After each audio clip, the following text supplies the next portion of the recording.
बिस्मिल्लाहिर्रहमानिर्रहीम। मैं हूं अरसलान और आप लोग देख रहे हैं मोटिवेशनल टॉक। आज का हमारा टॉपिक है हाउ टू स्टडी। पढ़ते कैसे हैं या कितना पढ़ना चाहिए या किस तरह पढ़ना चाहिए।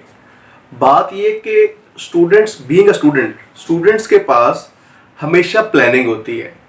स्टूडेंट के पास हमेशा प्लान बी होता है। स्टूडेंट्स महीने, दिनों और हफ्तों का प्लान कर रहे होते हैं। स्टूडेंट्स दिनों को गिन रहे होते हैं कि हमारे पास कितना टाइम बाकी है। स्टूडेंट मोस्टली अपना टाइम जो है वो प्लानिंग करने में वेस्ट कर देते हैं। स्टूडेंट्स डायरीज पर लिखते हैं। स्टूडेंट सोचते हैं मैं ये भी कर लूँगा, वो भी कर लूँगा और सब कुछ हो जाएगा। ऐसा कुछ भी नहीं होता। वो टिकटॉक पे मैं एक वीडियो देख रहा था, 4-5 बच्चों की वीडियो थी, किसी कॉलेज के बच्चों ने बनाई हुई थी। एक बच्चा 4-5 बच्चों से कहता है हम सब ने पढ़ना है। सब कहते हैं हाँ हाँ हमने पढ़ना है। वो कहता है हमने ये सारी बुक्स पढ़ लेनी है। सब कहते हैं हाँ हम ये सारी बुक्स पढ़ लेंगे। वो कहता है हमने मंडे से पढ़ना है। सब कहते हैं हाँ हाँ हम मंडे से पढ़ेंगे। वो कहता है आज मंडे है। सब कहते हैं नेक्स्ट मंडे से पढ़ेंगे। ना स्टूडेंट्स की संडे आती, ना स्टूडेंट्स की मंडे आती। स्टूडेंट्स की सारी जिंदगी ऐसे ही गुजर जाती है। फिर स्टूडेंट्स कहते हैं जिंदगी में जो सोचा था ना वैसा हुआ नहीं है। भाई आपने वैसा काम भी तो नहीं किया। आपने जिस प्लानिंग की, आपने उस प्लानिंग पर अमल तो नहीं किया। स्टूडेंट्स अलार्म लगाकर सोते हैं। बच्चा अलार्म लगाता ही इस वजह से है कि नींद अच्छे से कैसे आ सकती है। वो बेचारा बचता रहता है, हमसे उठा ही नहीं जाता। फिर हम खुद से प्रॉमिस करते हैं कि कल से पढ़ना स्टार्ट करेंगे। वो कल कभी भी नहीं आई। This is the matter of your commitment. आपने कमिटमेंट करनी है कि आज से, अभी से पढ़ना स्टार्ट करना है।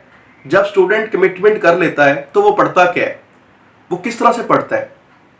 आप यकीन करें 80% स्टूडेंट जब पढ़ना स्टार्ट करता है सबसे पहले वो सब्जेक्ट पढ़ता है जो उसे पहले से आता है, जो उसके लिए इजी होता है। यानी कि स्टूडेंट अपनी हाई एनर्जी, अपना माइंड, सारा फोकस जो है एक इजी सब्जेक्ट पर लगा देता है।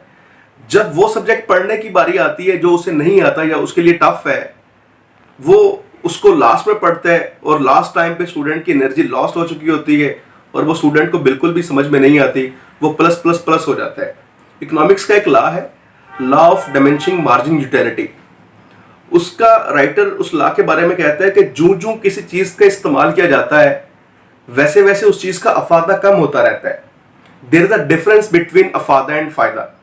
अफादा होता है आप जूं जूं किसी चीज को इस्तेमाल करते रहते हो उसके बेनिफिट्स कम होते रहते हैं, और फायदा होता है कि बेनिफिट्स जो है वो कांस्टेंट रहते हैं। फॉर एग्जांपल दौलत, शोहरत, जायदाद, हीरे जवाहरात, इल्म, हर इंसान चाहता है उसके पास और आ जाए, आती चला जाए। लेकिन अफादा क्या है, आप एक चीज को इस्तेमाल करते हो, उसका जो फायदा है, उसकी अफादियत जो है वो डिक्रीज होती रहती है। फॉर एग्जांपल आपको बहुत प्यास लगी है, जो लेवल ऑफ सेटिस्फेक्शन आपको फर्स्ट ग्लास में मिलेगा वो सेकंड में नहीं मिलेगा, जो सेकंड में मिलेगा वो थर्ड में नहीं मिलेगा, फोर्थ में आपका बिल्कुल भी पानी पीने को दिल नहीं करेगा। बिल्कुल इसी तरह जो level of energy first subject में होगी वो सेकंड में नहीं होगी, जो सेकंड में होगी वो थर्ड में नहीं होगी, और फोर्थ में आपका पढ़ने को दिल नहीं करेगा।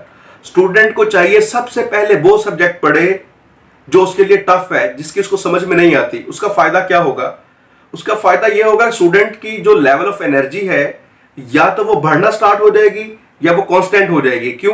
क्योंकि जब स्टूडेंट टफ सब्जेक्ट को पहले से पढ़ लेगा, स्टूडेंट खुद से कहेगा यार ये जो मुश्किल काम था वो तो मैंने कर लिया है, अब इजी काम रह गया, क्यों ना इसको किया जाए। तो स्टूडेंट जो है वो मेंटली प्रिपरेशन करता है, खुद की स्टूडेंट खुद को मेंटली प्रिपेयर करता है और स्टूडेंट जो है वो पढ़ना स्टार्ट कर देता है। कोशिश करें नंबर 1 एक अच्छी प्लानिंग बनाएं, नंबर 2 उस प्लानिंग पर अमल भी करें, कमिटमेंट लेवल होना चाहिए, और नंबर 3 जो कि बहुत जरूरी है, आप जो है वो जो आपका पढ़ने का स्टाइल है उसको चेंज करें।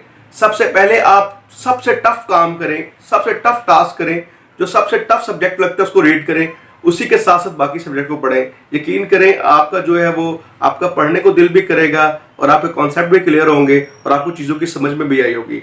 उम्मीद करता हूँ कि आपको मेरी बातों की समझ आई होगी। Thank you so much.